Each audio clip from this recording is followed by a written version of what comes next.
What's up, Laker land? Welcome back to the channel for your live daily Laker news. We got one half of the Laker land staff in the building, Seven and Hank. Salute to the purple and gold, man. Make sure you guys smash that like button. Subscribe to the channel if you're new.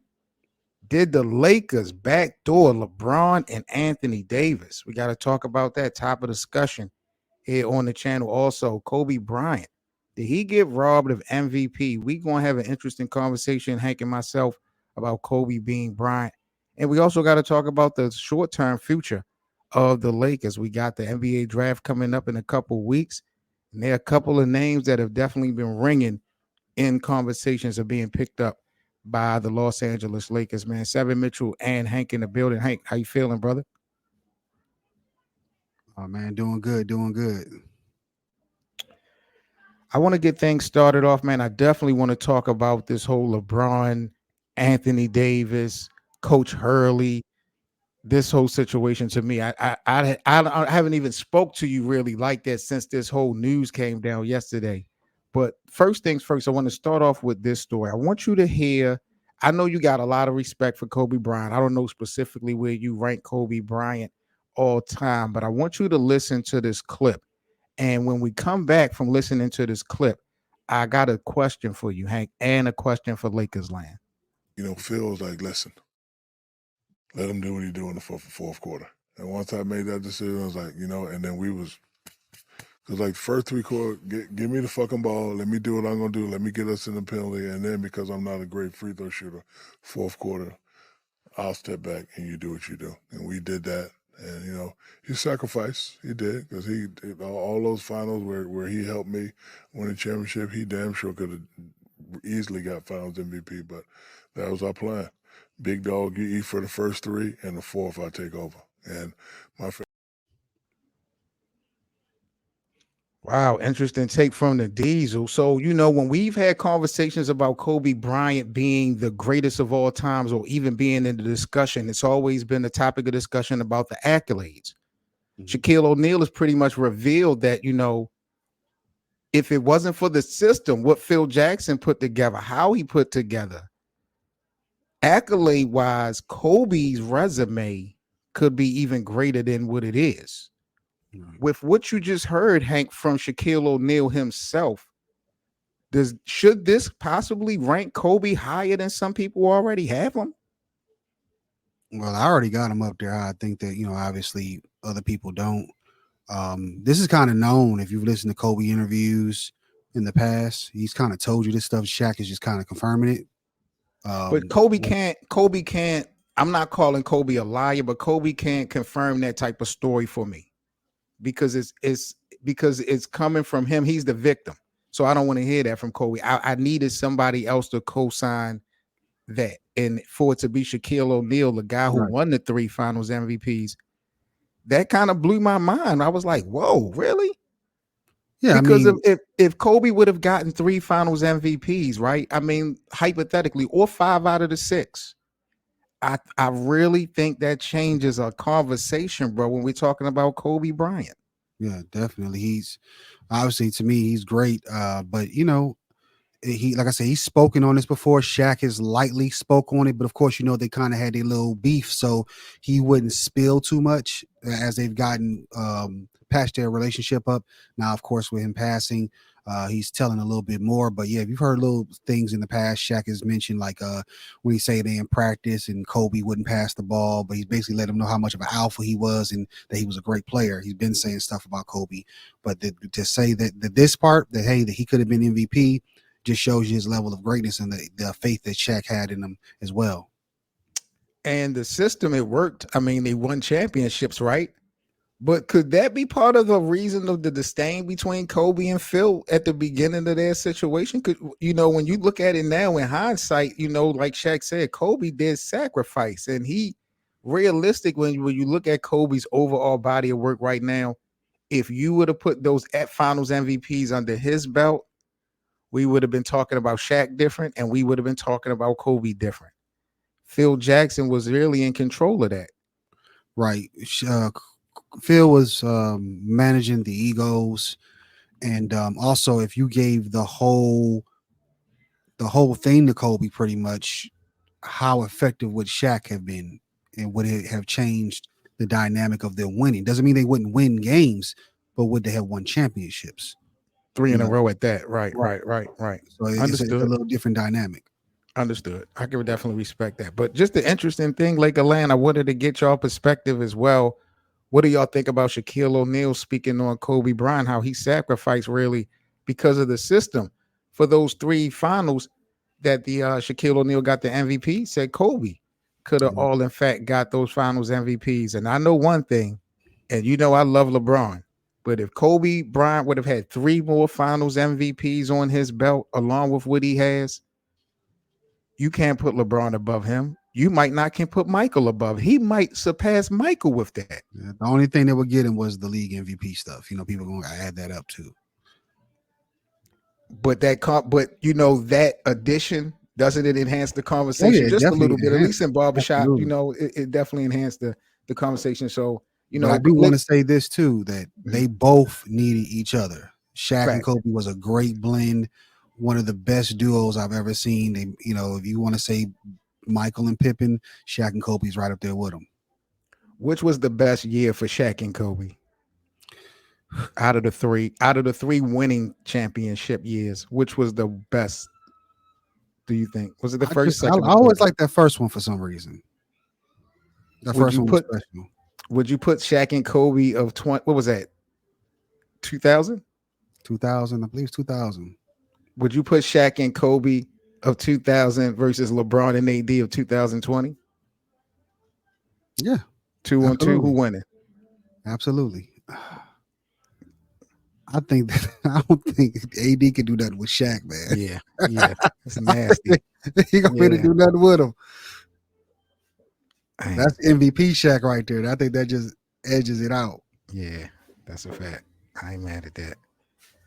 All right, man. Lakerland, let's get to the next topic of discussion here on the Lakerland Daily News. I want to talk about, man, did the Lakers backdoor Bron and AD with this decision to offer Coach Dan Hurley of the Yukon Huskies $100 million over 8 years?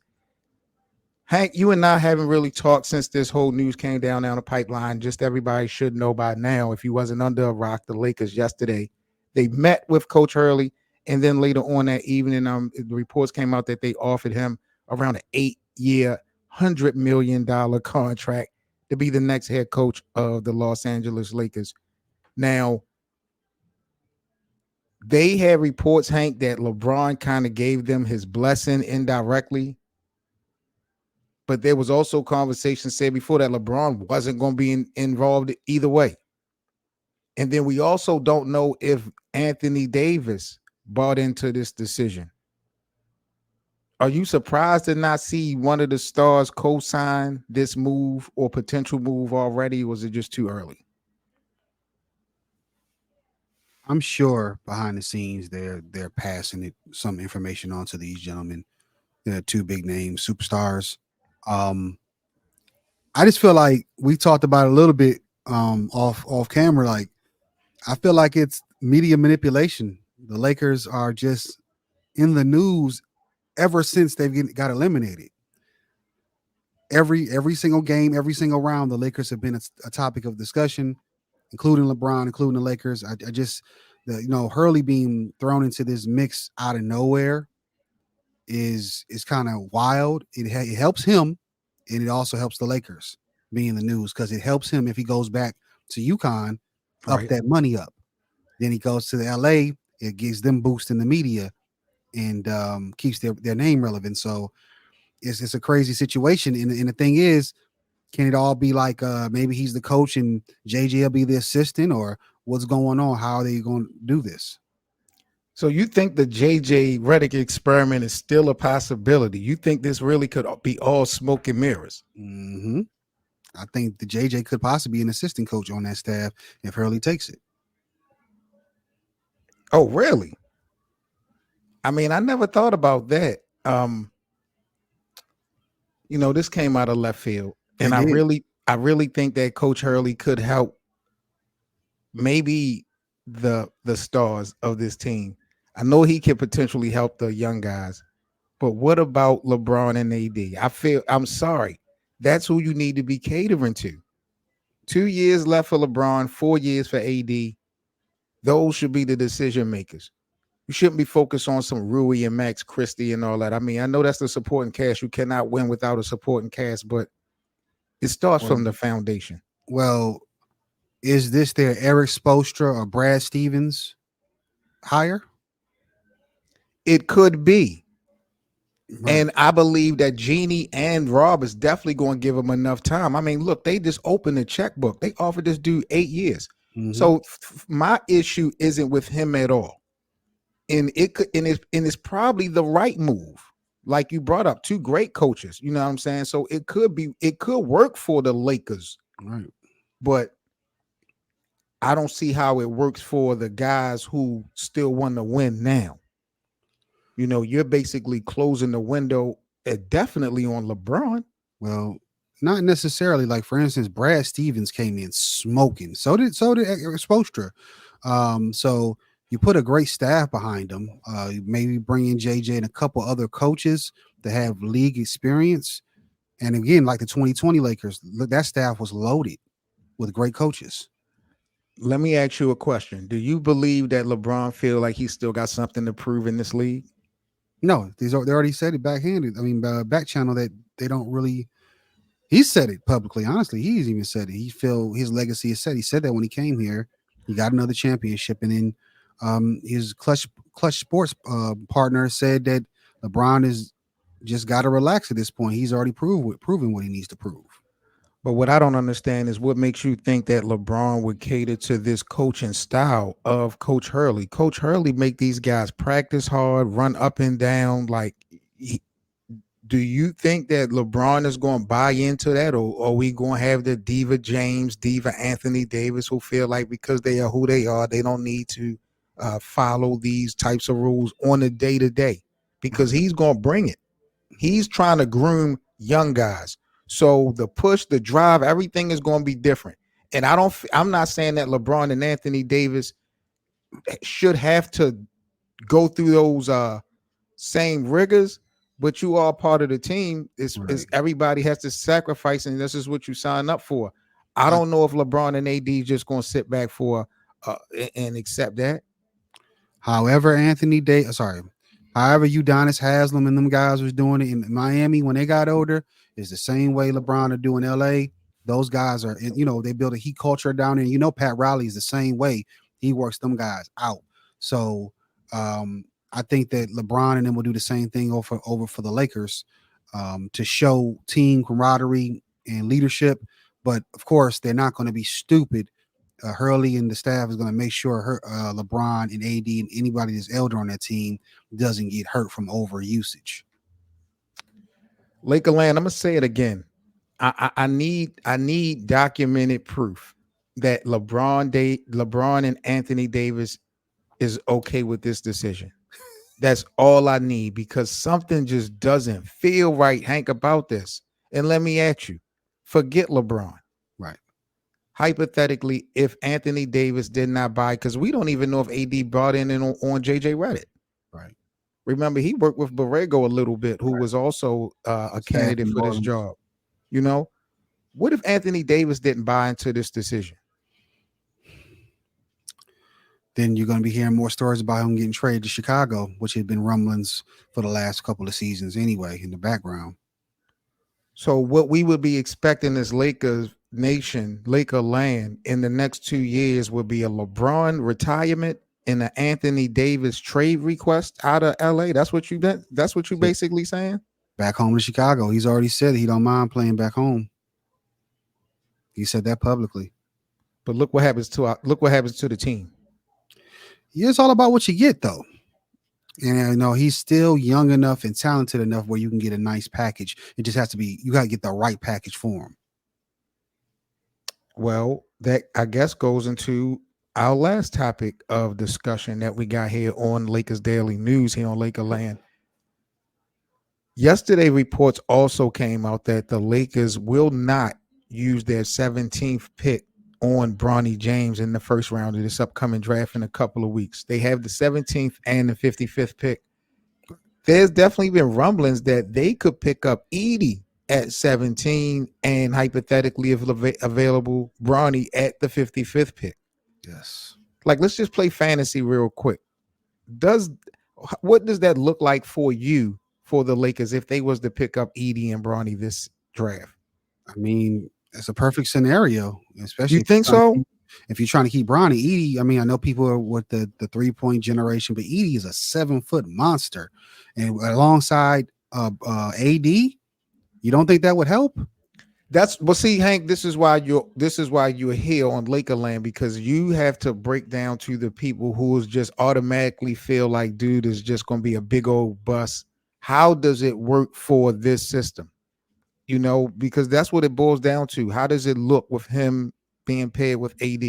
Right. Well, we got to see what the new system is going to be with the new coach, obviously. But within this new culture of spreading the floor, Lakers play big, and especially with the roster that they have. They don't have a lot of shooters, so they got to go to their strengths. And then AD, you don't really want him playing the 5 like that. You put him at the 4, where he can stretch the floor even more at that 4 position. And let Eddy control that paint, and when the AD is down there, will help side. They're dominant. They'll look pretty good. It's kind of, I guess, sort of like Minnesota looked most of the year with Gobert and Rudy. But do you think that this guy Eddy will clog the lane up? Is he slow?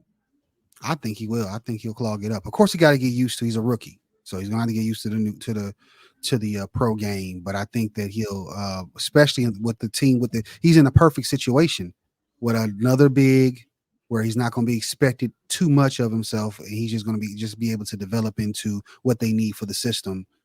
Basically, just to clog, get rebounds, and catch, from LeBron or whoever else, with D'Lo. If we still got D'Lo, some lobs to him and clean up the paint. Who goes? If Eddy comes into LA, eventually someone is going to go. We got Jackson Hayes. We got Jared Vanderbilt. We got Christian Wood, who just opted back in. Somebody eventually is going to be parting ways when we talk about those guys specifically. Who's more likely to bounce? You said Jackson Hayes, and what was the other person? Vando, Vando. and Christian Wood. Those are the guys who pretty much play that 4 or 5 position for the Lakers team. You bring in Eddy. I mean, do they have to go though? Yeah, because that if they were shooters, if those guys were making baskets, maybe not. Christian can shoot when he's healthy. Yeah, but I think that I don't know. It's weird because it just seemed like they taking up space in a sense. To me, you're right. I think they could be useful, but because maybe it's because of Darvin Ham. Maybe if another coach comes in and can, put people at their true positions and different things. So maybe it was Darvin Ham. Maybe it was that. They definitely got to get some more shooting. They have to address the shooting this off season rather. And AD has said publicly that he wants to keep the team intact, including bringing D'Lo back. I mean, I'm gonna be real, Hank. To me, there's not I don't want to be disrespectful, but there's not a lot of box office talent coming out of the draft this year. No, it's not. So the Lakers, you could get a pass drafting for headlines more or less than talent. So I'm good with that, but just don't do nothing stupid like using the 17th pick for Bronny James. That's just ridiculous. Now, Eddy, how many years has he played in college? He's a pretty seasoned collegiate athlete, if I'm not mistaken. He might be 4 or 5 in, if I'm not mistaken. So he's coming in well trained, well coached.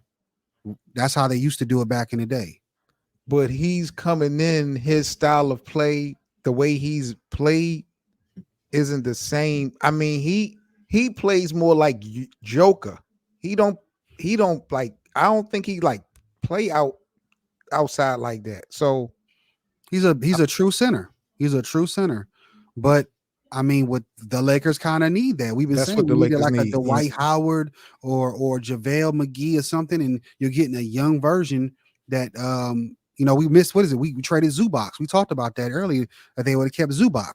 You get somebody that's younger. He's going to come in almost like I always say with guys that stay 4 or 5 years are better than rookies because they got time to kind of, especially in a big time program, They usually come in more seasoned. So we'll see how it turns out. But I think he'll be a solid rookie for the Lakers. Especially with the draft not being as deep. Yeah, man, I think the Lakers really could get a pass, just drafting off of storylines. I'm still not sold that Bronny is ready, but it's going to be interesting. We got a couple weeks away. But yeah, man, Laker Land, y'all let us know what y'all think about Eddy and Bronny being added possibly to this team. Mr. 81 say the Lakers should go after Missy from Baylor. Yeah, but my thing about that is I feel like the Lakers will win if they was to get him and Eddy, not him and LeBron, not him and Bronny. And I don't think the chances of them being able to get Missy and Eddy is not going to happen. Here's the whole wrench in the game. What if LeBron leaves anyway? How's this all look? If he was auditioning JJ Reddick, and that's what I'm saying. That's why I say, something doesn't feel right. What if he was auditioning, doing this pardon for JJ Reddick for this job, and the Lakers, the organization backdoored him and went there to, and do you blame the Lakers for targeting the future of the team? Let me ask you that. It's their team. It's their team. It's not LeBron's team. It isn't even like it's not even like they drafted him like Cleveland did, and they feel some type of allegiance, so to speak, like Kobe. I think they would do a lot more for Kobe or Magic because they were drafted here. He came here as a free agent. He's a great all-time player, but there's going to be some things that you're just not going to do because they got to think about the future of the team when he leaves and when he retires. Some will argue LeBron has already laid at least me. I'll speak for myself. I will argue that some will say that he's helped lay the foundation for the future by getting Anthony Davis under uniform and under contract. I mean, in some ways, yes, but at the same token, he came because of LeBron.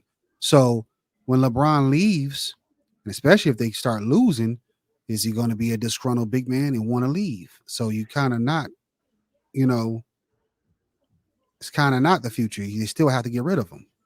This is why I said, Lakerland, I need some confirmation that Anthony Davis and LeBron, especially AD, I need some confirmation that he's good with Coach Hurley, because I ain't really heard much at all about JJ Reddick. Anthony Davis spoke on Rondo coaching. Yeah, that was publicly. another candidate. And like I say, didn't I just say maybe that's the super staff. Maybe it's Hurley, Reddick, Rondo, and maybe some type of other veteran coach on that bench. Man, that'd be crazy. All right, Lakerland, we are about to sign off with your daily Laker news, but y'all let us know about these stories for today. Make sure you guys smash that like button, subscribe to the Lakerland channel. Don't forget to become a member as well of the channel. We got exclusive members only content, perks, prizes, and giveaways. Become a member today. Support the channel for only 99 cents. Also, do remember, I believe, what's game 2 tomorrow, the NBA Finals? No, I think that's tonight, actually. It's tonight? Mm-hmm. Oh, man. I think that's tonight. Game 2 tonight. Jesus Christ. I thought they played tomorrow. Well, I think they're going every other day like it should be. Besides the days. No, they got 2 days. I think they got 2 days in between. NBA I Finals, really think. Double check. Game 2, 8 p.m. June 8th or June 9th? Okay, yes, Sunday, June 9th. Tomorrow. Got you. All right.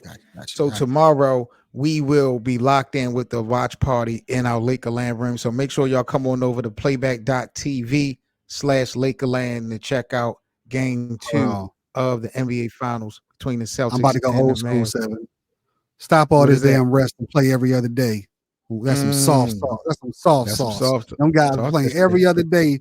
Them 2001 Lakers and all that. They ain't no damn rest. It's a fact. It's the Diva League. All right, guys. Out of here, 7, Mitchell and Hank. Shout out to the rest of the team, BA and Cole. Y'all stay safe. Subscribe, hit that like button. Catch you guys on the next video. Peace. Peace.